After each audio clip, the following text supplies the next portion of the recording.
Aisha narrates that the Prophet ﷺ called his daughter Fatima during his illness, the illness after which he passed away.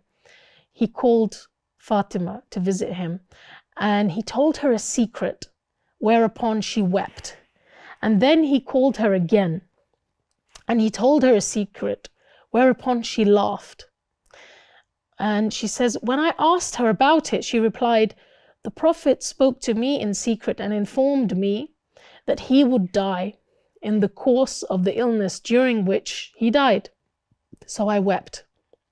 He again spoke to me in secret and informed me that I would be the first of his family to follow him after his death. And upon that I laughed. So what this shows us is, contrary to what some groups have rewritten into history, we can see that they had a beautiful relationship and sisterhood. Brothers and sisters, what you will notice and discover over this series as we look at the life of our mother Aisha radiallahu anha is that our mother Aisha was a woman of substance. We live in a time when women are either commoditized or pursued as consumers.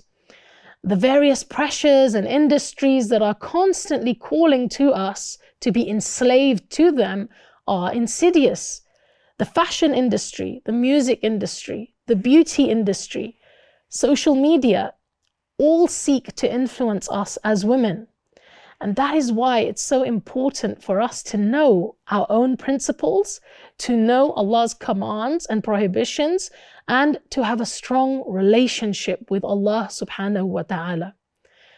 Because there's nothing that Allah subhanahu wa ta'ala has commanded us with except that it's good for us.